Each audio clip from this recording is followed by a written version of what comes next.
Hello everyone, Nalanda IAS academy के आज के इस सेशन में हम डिस्कस करेंगे सिंप्लीफिकेशन। तो चलिए स्टार्ट करते हैं।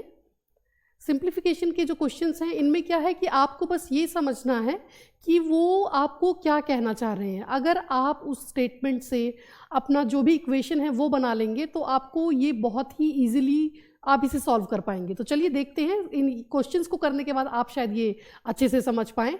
तो सबसे पहला क्वेश्चन है, if 4/5 of an estate be worth rupees 16,800, then what is the value of 3/7 of the estate। कोई estate है जिसकी आप वो जो estate है उसकी 4/5 जो है उसकी वर्थ है 16,800 और उसी estate की 3/7 वैल्यू आपसे पूछी गई है। तो हम क्या करते हैं, हम मान लेते हैं कि वो estate जो है वो उसकी पूरी वर्थ जो है वो है x। ठीक है, तो होल वर्थ इज x या होल वैल्यू इज x। तो अगर वो पूरी वैल्यू जो है x है तो x का 4/5 ये कितना बता रहे हैं, ये बता रहे हैं 16,800।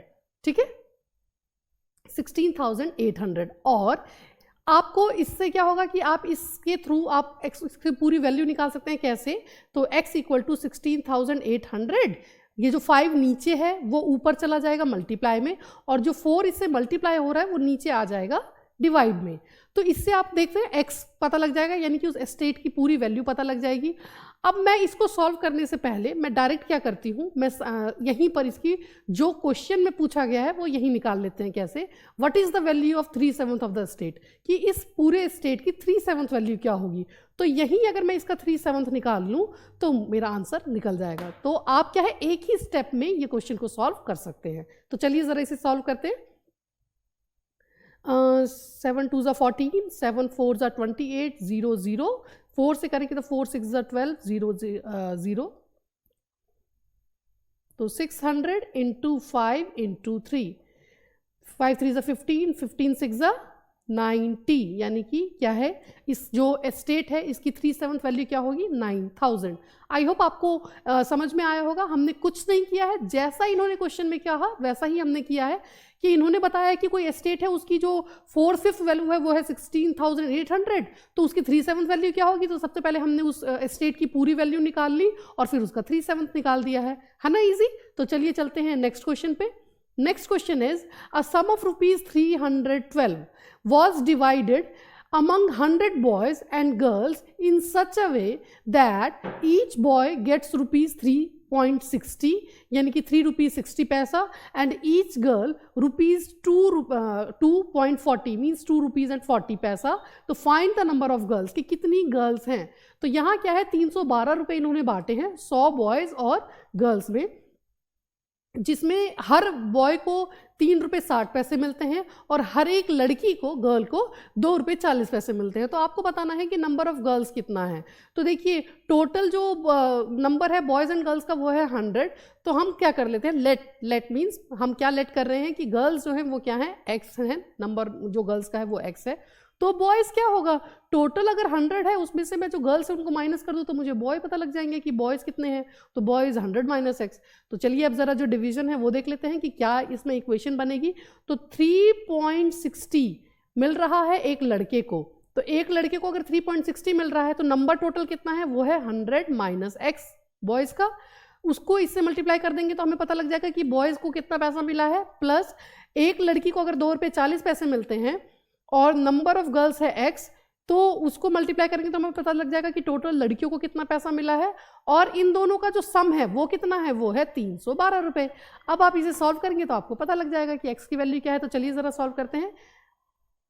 360 इंटू 100 करेंगे तो आएगा 3.60 इंटू 100 360 माइनस 3.60x प्लस इन दोनों को मल्टीप्लाई करेंगे तो आएगा 2.40x इक्वल टू 312। अभी जो 360 है इसी के पास मैं ले आती हूँ 312 को, और ये जो x वाली वैल्यूज़ हैं वो अगर मैं दूसरी तरफ ले जाऊँ तो होगा 3.60x माइनस 2.40x। ठीक है, अब इसे सॉल्व करेंगे तो 60 में से 12 गए तो आया 48 इक्वल टू x की वैल्यू क्या आएगी, तो 3.60 माइनस 240 क्या होगा बेटा, तो वो होगा 1.20x। तो x की वैल्यू क्या होगी, 48 डिवाइडेड बाय 1.20। जब आप इसे सॉल्व करेंगे तो ये आएगा, अगर मैं ये करती हूँ, पॉइंट हटा के मैंने यहाँ 2 0 लगाई हैं तो 1 0 से 1 0 कैंसिल, 12 4 ज़ा 48 मीन्स 40, यानी x कितना आया 40%, और x हमारा क्या था, x थी गर्ल्स। 40 जो है इसमें गर्ल्स है, तो बॉयज़ कितने होंगे, वैसे तो इन्होंने यहाँ पूछा नहीं है, और अगर सपोज आपको बॉयज़ निकालना हो तो 100 माइनस 40 मीन्स 60 यहाँ पर बॉयज़ हैं। तो आपने देखा कितना ईजी था। सिंपली क्या है कि 100 बॉयज़ एंड गर्ल्स हैं, तो हमने क्या किया, गर्ल्स को माना x और बॉयज़ को माना 100 माइनस x। अब जितना भी उनको अमाउंट बांटा गया है उसको हमने क्या किया, नंबर ऑफ बॉयज़ से मल्टीप्लाई किया है। तो बॉयज़ को अगर 3.60 मिल रहा था एक बॉय को, तो हमने 3.60 को मल्टीप्लाई किया इससे, और जो गर्ल थी वो है 2.40 मिल रहा है तो उसको मल्टीप्लाई किया x से, और उन दोनों का जो सम अप है वो कितना आ रहा है, वो आ रहा है 312। जब आप इसे सॉल्व करेंगे तो आपका आंसर आ जाएगा, तो आंसर इज 40A। तो आई होप आपको ये क्वेश्चन समझ में आया होगा। तो चलिए नेक्स्ट क्वेश्चन पे चलते हैं। A boy was asked to multiply a number by 25. किसी लड़के को कहा गया कि आप कोई नंबर है उसको 25 से मल्टीप्लाई करें। He instead multiplied the number by 52. लेकिन उसने क्या किया, उसने उस नंबर को 52 से मल्टीप्लाई कर दिया। मल्टीप्लाई करना था 25 से, मल्टीप्लाई कर दिया 52 से, and got the answer 324 more than the correct answer. और उसको 324 ज़्यादा मिले, जो भी उसको आंसर मिलना चाहिए था उससे 324 ज़्यादा मिल रहा है। आपको बताना है कि वो नंबर क्या है जिस नंबर से उसे मल्टीप्लाई करने को कहा गया था। तो हम क्या करते हैं, ये जो नंबर है वो नंबर हम मान लेते हैं x, ठीक है। तो मल्टीप्लाई किससे करना था, 25 से, तो 25 से x को मल्टीप्लाई करके क्या आता, 25x। लेकिन मल्टीप्लाई किससे कर दिया है, तो कर दिया है 52 से, तो 52 को मल्टीप्लाई करके क्या आएगा, तो 52x। तो 52x आया है मल्टीप्लाई करके, करना किससे था, 25 से, तो आता 25x। कितना ज़्यादा आया है, तो वो आया है 324। तो इसका मतलब क्या है कि जो मल्टीप्लाई हमने किया है और जिससे करना था उसमें से अगर मैं इसको माइनस करूं तो हमारा आंसर क्या आएगा, 24। This is the equation. जब आप इसे सॉल्व करेंगे तो आपको पता लग जाएगा कि वो नंबर क्या है। तो चलिए सॉल्व करते हैं। 52 में से 25 गए तो कितना आएगा, 27x इक्वल टू 324। अब मुझे x की वैल्यू निकालनी है, तो मैं 27 जो मल्टीप्लाई में है उसे नीचे ले आऊंगी तो वो हो जाएगा डिवाइड में। चलिए इसे सॉल्व करते हैं।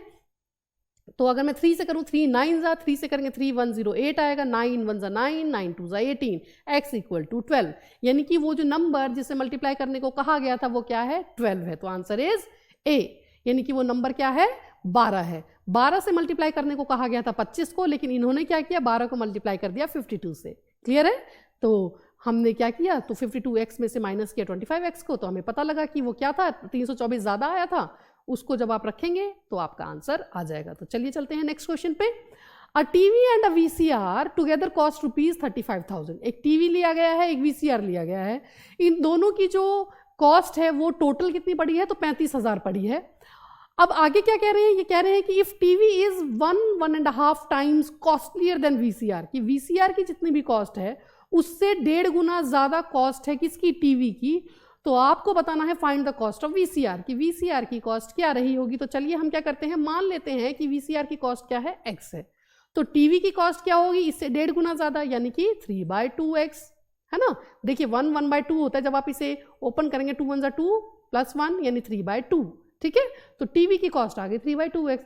अब ये क्या कह रहे हैं, इन दोनों की जो टुगेदर कॉस्ट, मतलब साथ में जो कॉस्ट आई थी वो कितनी आई थी, 35,000। तो चलिए इक्वेशन बनाते हैं कि x प्लस में 3/2x करेंगे तो कितना आएगा, 35,000। जब आप इसे सॉल्व करेंगे तो आपको आंसर पता लग जाएगा। तो चलिए सॉल्व करते हैं। तो ये आएगा 2 × x 2x plus 3x equal to 35,000 and 5x/2 equal to 35,000, x equal to 35,000। जो नीचे डिवाइड हो रहा है वो ऊपर चला जाएगा मल्टीप्लाई में, जो यहाँ मल्टीप्लाई 5 हो रहा है वो नीचे आ जाएगा डिवाइड में। चलिए अब सॉल्व कीजिए। 5 7 जा 35, तो x इक्वल टू 7 2 जा 14,000। तो 14,000 किसकी वैल्यू आई, x की, और x हमारा क्या था, VCR। तो VCR की वैल्यू जो कॉस्ट थी वो कितनी थी, 14,000। 14,000 का 1.5 गुना कितना होगा, कोई बता सकता है। तो आप सिंपली समझें 21,000। 21,000 प्लस 14,000 टोटल कितना हो गया, 35,000। तो आप समझ सकते हैं कि आपका आंसर बिल्कुल ठीक है ना। तो चलते हैं हम नेक्स्ट क्वेश्चन पे। कुछ नहीं करना है, जिसको भी निकालना होता है हम उसे x मान लेते हैं, ठीक है। और जिस तरह से उन्होंने सॉल्व करने के लिए कहा है हम वैसा ही करते जाते हैं और हमारा आंसर आ जाता है। मैथ्स की सबसे अच्छी बात यही है कि वो क्वेश्चन में जो आपको करने को कह रहे हैं आप वैसा ही करते चलें, आपका क्या होगा, क्वेश्चन इजीली सॉल्व हो जाएगा। तो चलिए नेक्स्ट पे चलते हैं। A and B together have ₹158। A और B के पास कितने हैं, 158 रुपीज हैं। C has ₹101 less than what A and B together have. C के पास क्या है, 101 रुपये कम है, किससे, ए और बी के पास, दोनों के पास मिला के जितना है उससे 101 रुपये कम सी के पास है। चलिए जी आगे बढ़ते हैं। And B has ₹23 more than C, और बी के पास कितना पैसा है, तो सी से 23 रुपये ज़्यादा है। How much money does A have, आपसे ये पूछा गया है कि ए के पास कितना पैसा है। तो देखिए सबसे पहले इन्होंने हमें क्या बताया है कि ए और बी के पास 158 रुपीज़ हैं, जो मैंने ऊपर लिख दिया, ठीक है।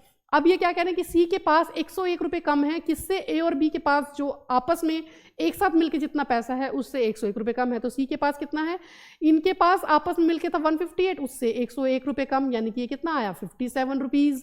तो 57 रुपीज़ आपके सी के पास हैं, ठीक है जी। अब आपको पता लग गया सी के पास कितना है। अब इन्होंने क्या कहा है कि B has 23 rupees more than C, B के पास 23 रुपये ज़्यादा हैं, किससे, सी से, और सी के पास कितना है, 57, यानी 57 में अगर मैं 23 जोड़ दूंगी तो मुझे पता लग जाएगा कि बी के पास कितना पैसा है। तो बी के पास कितना पैसा है, बी के पास है 80 रुपीज़, 57 + 23 इज 80। अब बी के पास 80 रुपीज़ है तो हम ए के पास पता लगा सकते हैं कि कितना है, कैसे, ए और बी को मिला के थे 158 रुपये, उसमें से अगर मैं बी का पैसा माइनस कर दूँ तो मुझे पता लग जाएगा कि ए के पास कितना है। तो ए के पास कितना है, ए के पास है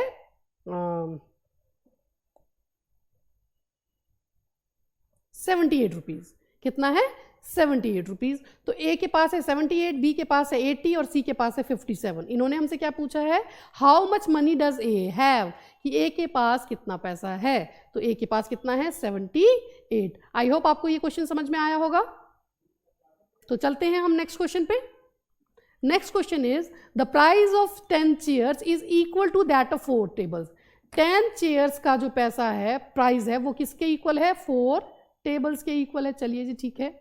the price of 15 chairs and 2 tables together is ₹4,000। 15 chair और 2 टेबल जब आप लेते हैं तो उनका टोटल कॉस्ट कितना पड़ता है आपको, टोटल प्राइस है 4,000, ठीक है जी।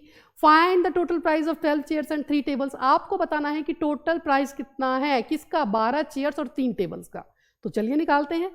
देखिए 10 चेयर बराबर है 4 टेबल की कॉस्ट के, तो अगर मैं इनका हाफ करूं तो मुझे क्या पता चलता है, 5 चेयर्स इक्वल टू 2 टेबल्स, है ना। दोनों को 2 से डिवाइड कर देंगे तो पता लग जाएगा, यानी कि 5 चेयर की कॉस्ट किसके बराबर है, 2 टेबल के बराबर है। यहां पर दिया हुआ है 15 chairs plus 2 table equal to क्या है, 4,000, है ना। अब यहां से मुझे पता चला कि 2 टेबल के बराबर क्या है, 5 चेयर है, तो मैं टेबल के 2 टेबल की जगह पर अगर 5 चेयर रख दूं तो क्या आता है, 15 चेयर प्लस 2 टेबल के बदले मैंने क्या रख दिया, 5 चेयर इक्वल टू 4,000 ही रहेगा। यानी कि 15 + 5 20 चेयर्स इक्वल टू 4,000। तो 1 चेयर इक्वल टू क्या होगा, 1 चेयर इक्वल टू होगा 4,000/2, यानी कि सॉरी 20 है ना, 20 से करेंगे यानी कि 200। 1 चेयर इक्वल टू 200 रुपीज। अब एक चेयर 200 की है, इन्होंने हमसे क्या पूछा है, तो इन्होंने हमसे पूछा find the total price of 12 chairs and 3 tables. तो सबसे पहले मैं 12 चेयर्स का पैसा निकाल लूं कि मुझे कितने में पड़ेंगी। तो एक चेयर अगर 200 की है तो 12 चेयर्स कितने की होंगी, तो वो होंगी 200 × 12 यानी कि 2400 की, है ना। अब 3 टेबल्स का रेट निकालना है, तो आप देखें कि 5 चेयर्स इक्वल टू क्या है, 2 टेबल है। 5 चेयर्स इक्वल टू 2 टेबल है, हमें टेबल्स का रेट निकालना है ना। हाँ अच्छा, 5 चेयर्स की कॉस्ट क्या होगी, अगर एक चेयर 200 की है, एक चेयर 200 की है तो 5 चेयर्स कितने की होंगी, 5 × 200 यानी कि 1000, और इसी 1000 में क्या पड़ा, 2 टेबल, यही मतलब है ना।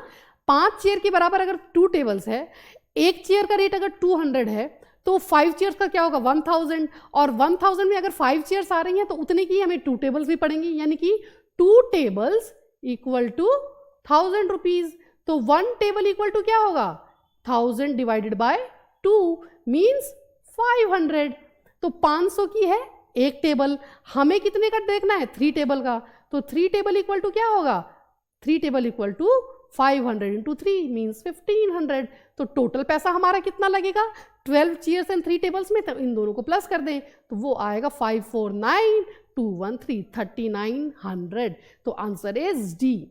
आई होप आपको ये क्वेश्चन समझ में आया होगा। देखिए मैं आपको दोबारा बताती हूँ। इन्होंने हमें बताया कि 10 चेयर्स जो हैं वो उनका जो कॉस्ट है, उनका जो प्राइस है वो किसके इक्वल है, 4 टेबल्स के। तो 10 चेयर्स अगर 4 की हैं तो मैं दोनों का हाफ कर दूँ तो इसका मतलब क्या है, 5 चेयर्स होंगी 2 टेबल्स के रेट की, है ना। 5 चेयर्स जितने में आएंगे उतने में 2 टेबल्स आएंगी। अब क्योंकि इन्होंने क्वेश्चन में हमें बताया था कि 15 चेयर्स और 2 टेबल्स, 15 चेयर्स और 2 टेबल्स आती हैं 4000 की, तो हमने यहाँ पर 2 टेबल्स की जगह पे ये 5 चेयर्स रख दिया, और तो हमें पता चला 15 chairs plus 5 chairs equal to 20 chairs. तो 20 चेयर्स कितने की आएंगी, 4000 की ही। तो एक 20 चेयर्स अगर आपकी 4000 की हैं तो एक चेयर कितने की होगी, 200 की। तो 200 की अगर आपकी एक चेयर है तो हमसे इन्होंने पूछा 12 चेयर्स कितने की होंगी, तो हमने इनटू 12 कर दिया, यानी कि 2400 की। अब हमें टेबल का रेट निकालना था, तो टेबल का रेट हमने कैसे निकाला, तो 5 चेयर जो है वो 2 टेबल्स के इक्वल हैं। तो 5 चेयर्स का रेट पहले निकाल लेते हैं, क्योंकि हमें एक चेयर का रेट पता चल चुका है। एक चेयर का रेट कितना है, तो वो है 200, तो 5 चेयर्स का कितना होगा, 1000। तो इसका मतलब क्या है, 1000 जो आप 1000 रुपीज़ में आपकी 2 टेबल्स आ जाती हैं। तो 1000 रुपीज़ में अगर आपकी 2 टेबल्स आ जाती हैं तो एक टेबल कितने की आएगी, 500 की। एक टेबल अगर 500 की है तो इन्होंने हमसे कितना कहा है, 3 टेबल कितने की होगी, तो इंटू 3 होगा, तो वो कितना आया 1500 में। और फिर 12 चेयर्स और 3 टेबल्स का क्या रेट होगा, तो हमने उन दोनों को प्लस करके देख लिया है। आई होप आपको ये क्वेश्चन समझ में आया हो। नेक्स्ट क्वेश्चन पे चलते हैं। 280 oranges are divided among 50 girls and boys. 50 लड़कियों और लड़कों में 280 ऑरेंजेस को बांटा गया है, so that boy get 5 oranges, की हर लड़के को 5 ऑरेंज मिलते हैं, and each girls get 7 oranges, और हर लड़की को कितना मिल रहा है, 7 ऑरेंजेस मिल रहे हैं।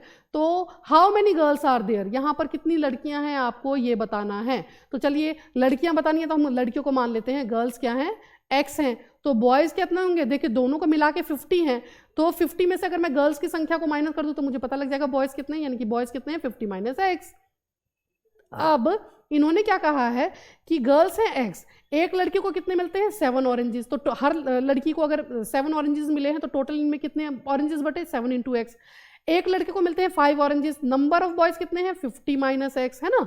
तो टोटल कितना मिलेगा, तो 50 माइनस एक्स को 5 से मल्टीप्लाई कर देंगे तो पता लग जाएगा कि बॉयज में कितने ऑरेंजेस बटे हैं। और इन दोनों का जो सम है वो क्या है, वो है 280, कि इन सब को मिला के कितना बटा है, तो 280 ऑरेंजेस मिले हैं। अब आप इसे सॉल्व करेंगे आपका आंसर आ जाएगा। 7x प्लस 50 इंटू 5 होता है 250 minus 5 into X, 5x equal to 280।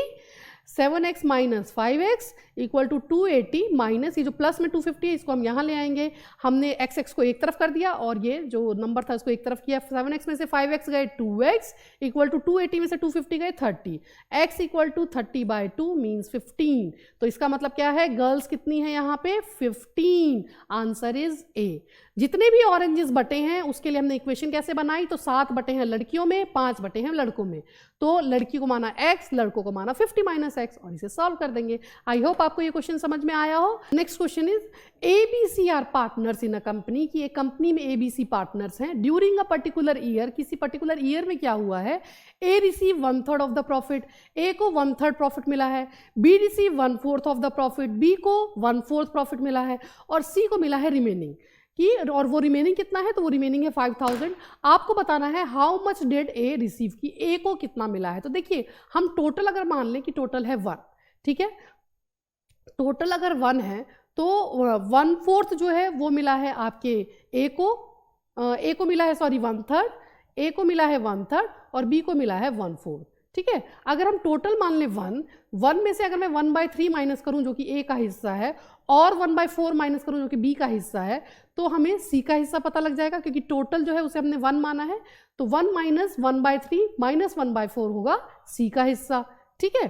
तो जरा इसे सॉल्व करें तो वो आएगा 12 माइनस 4 माइनस 3। जब आप एलसीएम लेंगे और सॉल्व करेंगे तो ये आएगा 12 माइनस 7/12 5/12, यानी कि सी को क्या मिला है, 5/12।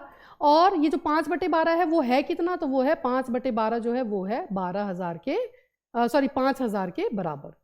तो पूरा कितना होगा, 5000 इंटू 12/5,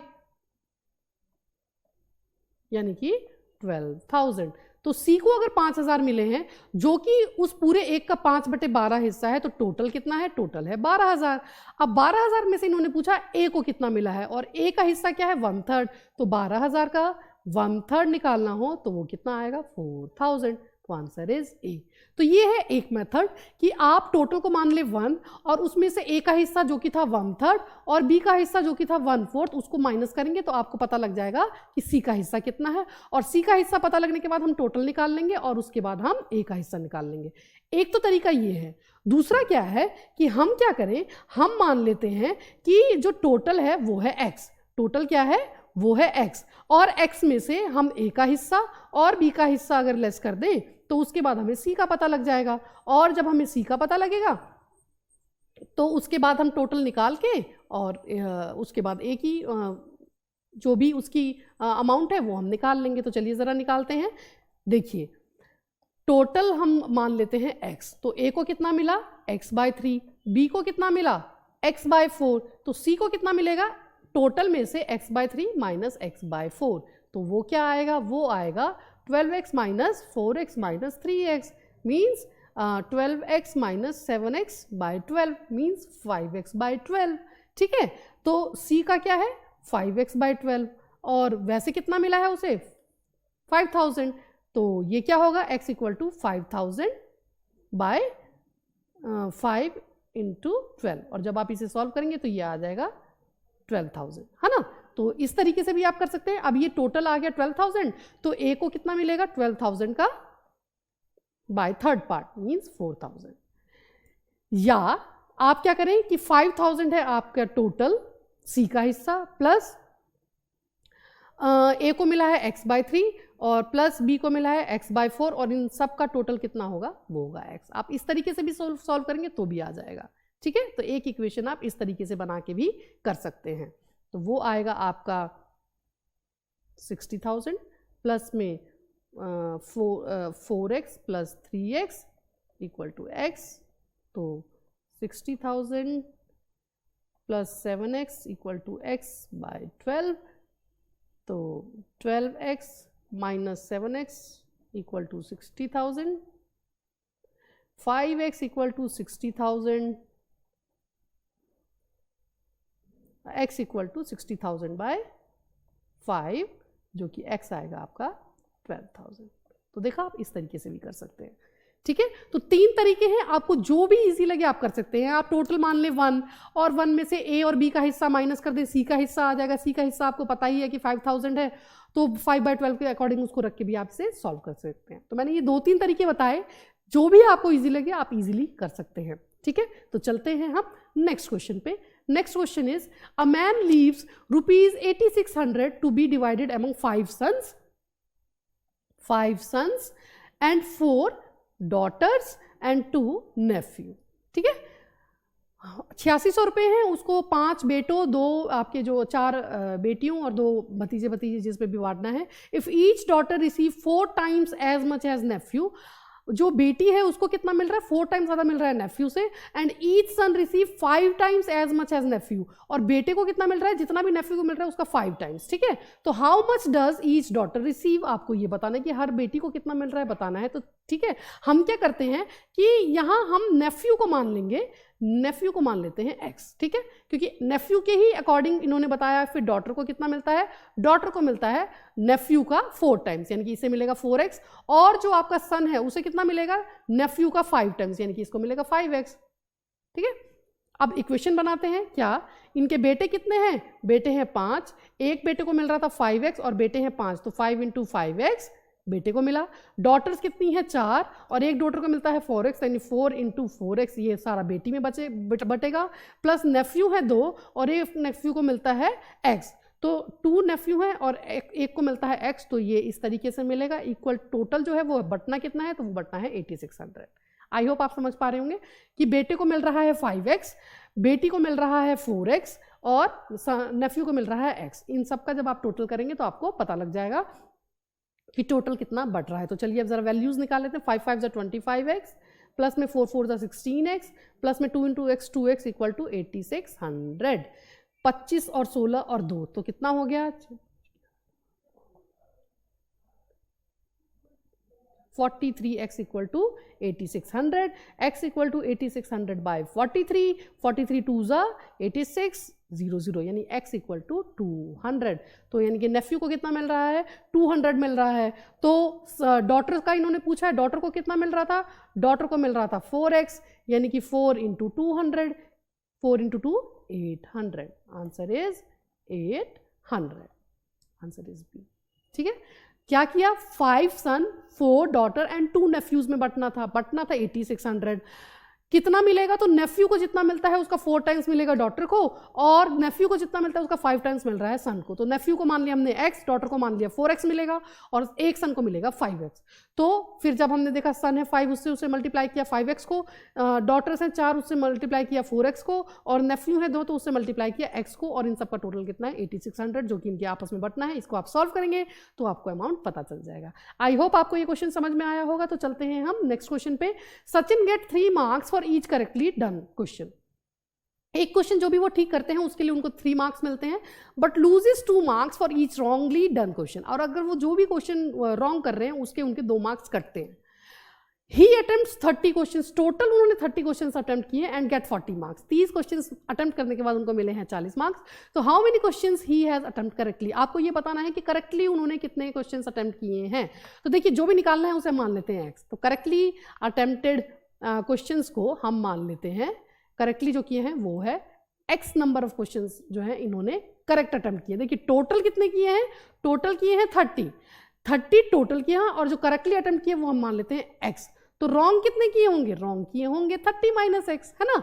टोटल 30 अटेम्प्ट किए, x करेक्ट थे, तो रॉन्ग कितने होंगे 30 माइनस x। अब जरा मार्क्स देख लेते हैं कि इन्होंने कितने गेट किए। करेक्टली इन्होंने किए हैं x क्वेश्चन, एक क्वेश्चन के मार्क्स हैं 3, इसका मतलब क्या 3x इनको मार्क्स मिलेंगे करेक्ट करने के। इसमें से कटे हैं कौन से मार्क्स, गलत करने के। एक क्वेश्चन गलत करने के मार्क्स होते हैं 2, और इन्होंने टोटल गलत कितने किए हैं, तो वो किए हैं 30 माइनस x। तो इससे इसको मल्टीप्लाई करके पता लग जाए कितने गलत किए। जो गलत किए हैं वो मार्क्स कटेंगे, है ना, तो इसलिए इसको हमें माइनस करना होगा। तो चलिए देखें, और इनको मिला कितना है, इनको मिले हैं टोटल 40 मार्क्स। तो जब आप इसे इसके इक्वल रखेंगे तो आपको पता लग जाएगा। तो चलिए ज़रा जल्दी से सॉल्व करते हैं। 30 into 2 is 60, minus minus is plus, 2 into x, 2x equal to 40, 3x plus 2x is 5x, ये जो माइनस में 60 है वो उधर चला जाएगा, 40 plus 60, 5x equal to 100, x equal to 100/5 जो कि है 20। इसका मतलब क्या है, जो करेक्टली इन्होंने क्वेश्चन किए हैं वो कितने हैं, वो है 20। आई होप आपको ये क्वेश्चन समझ में आया होगा। 3 मार्क्स मिलते हैं सही करने के, 2 मार्क्स मिलते हैं गलत के। जो इन्होंने सही क्वेश्चंस किए वो हमने मान लिया x, तो गलत करने वाले कितने क्वेश्चंस किए, तो टोटल जो था 30 उसमें से करेक्ट वाले माइनस कर देंगे तो रॉन्ग मिल जाएगा, यानी 30 माइनस x।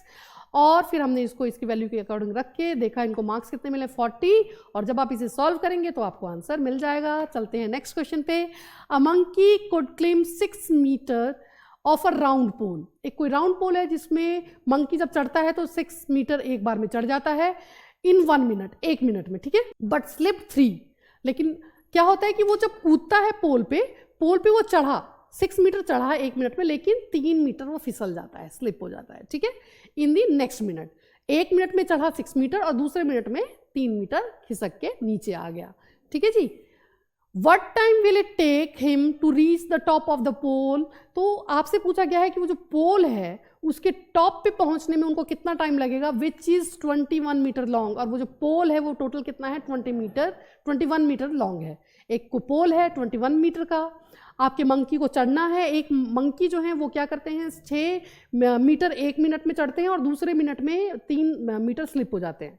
6 चढ़े 3 स्लिप हो गए, तो इसका मतलब क्या है 1 मिनट में 6 चढ़े और दूसरे मिनट में 3 स्लिप हो गए, तो इसका मतलब है कि 6 माइनस 3 मीटर ही वो चढ़ पाते हैं 2 मिनट में, है ना। और उनको चढ़ना कितना है 21 मीटर।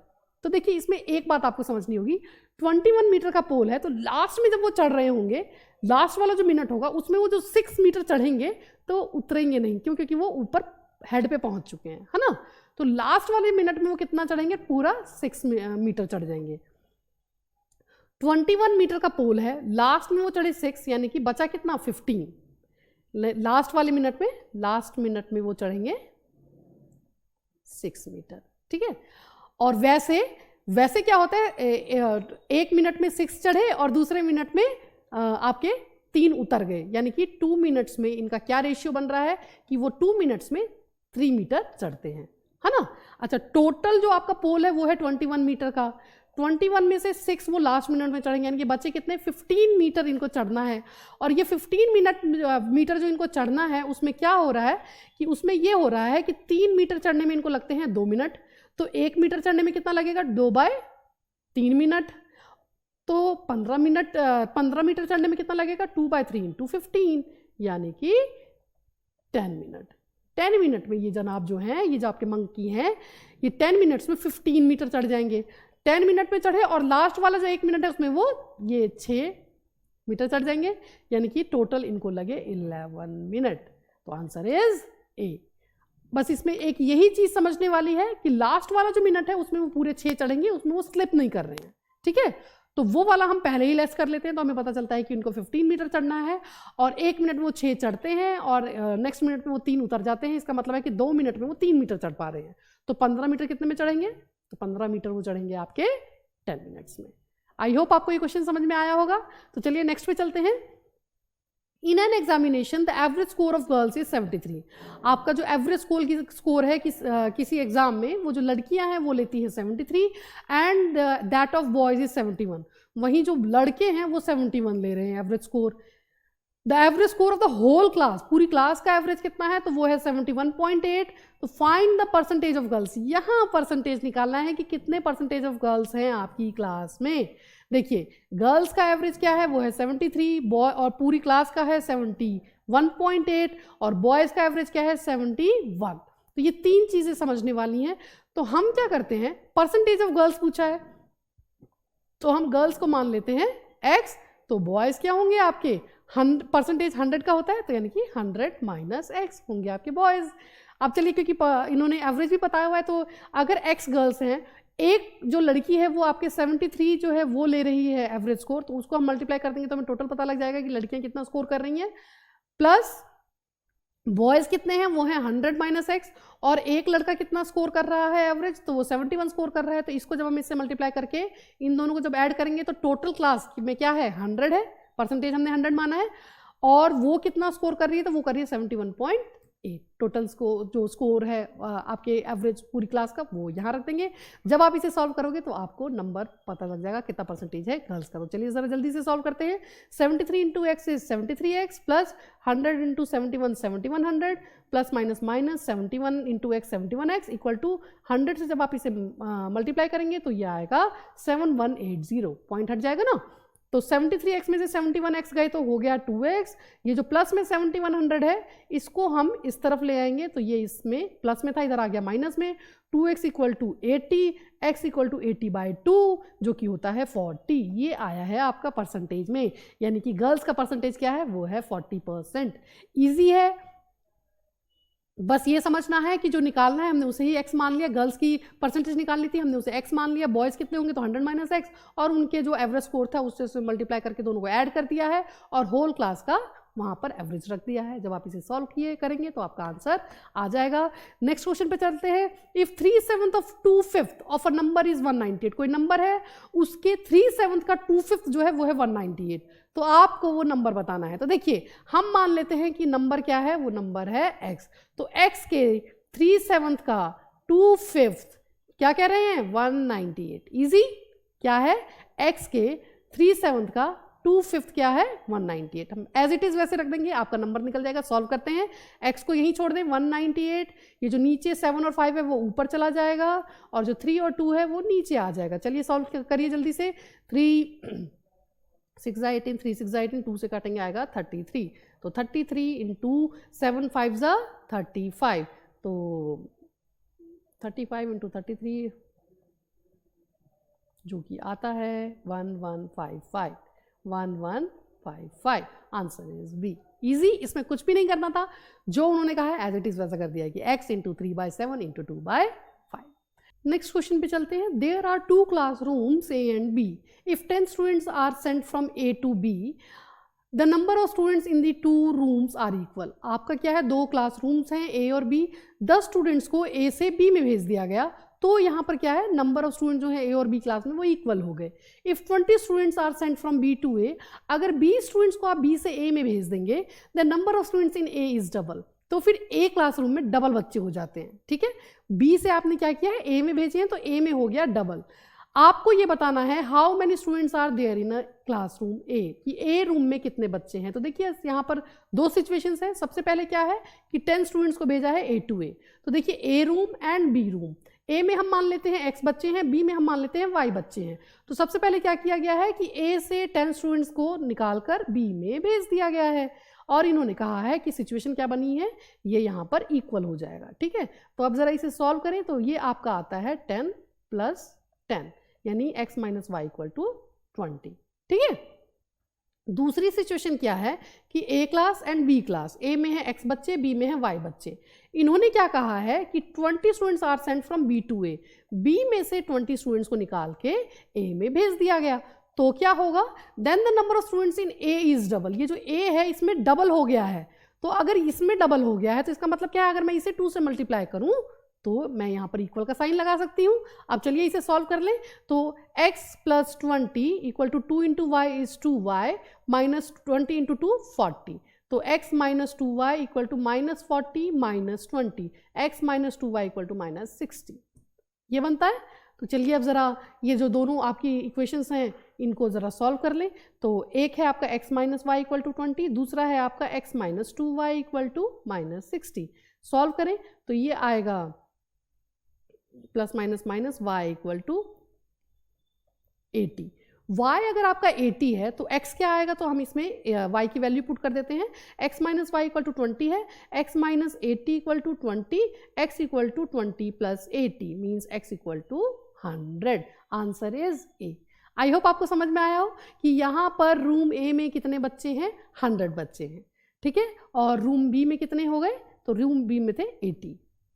ठीक है, तो ये है आपका क्वेश्चन नंबर 14। चलते हैं नेक्स्ट क्वेश्चन पे। हमने यहाँ पर क्या किया है, तो दो जो सिचुएशंस दी हुई थी, जो दो आपको यहाँ पर सिचुएशन बताई थी उसके अकॉर्डिंग हमने इक्वेशन बना ली है। ठीक है, कि 10 बच्चे जो थे एक x से गए y में चले गए और फिर उसे सॉल्व किया, और दूसरी तरफ क्या है, तो दूसरी तरफ x में 20 बच्चे ऐड किए हैं y से निकाल के, तो वो हो गया डबल, और फिर इसे सॉल्व किया तो आपका आंसर आ गया है। तो चलते हैं हम नेक्स्ट क्वेश्चन पे, जो कि है a frog tries to come out of a dried well 9 metre deep with slippery walls. आपका कोई सूखा हुआ स्लिपरी वॉल्स वाला कोई कुआं है, वो 9 मीटर डीप है, उसमें से कोई फ्रॉग है वो ट्राई कर रहा है निकलने का। Every time the frog jump 60 centimetre. जब फ्रॉग एक बार जंप करता है तो 60 सेंटीमीटर चढ़ जाता है। ही स्लाइड्स बैक बाय 30 सेंटीमीटर, और वो स्लाइड फिर बैक कर जाता है 30 सेंटीमीटर। एक बार कूदा 60 सेंटीमीटर और नीचे 30 पे आ जाता है स्लिप करके, क्योंकि स्लिपरी वॉल्स है। How many jumps will the frog have to take to come out of the well.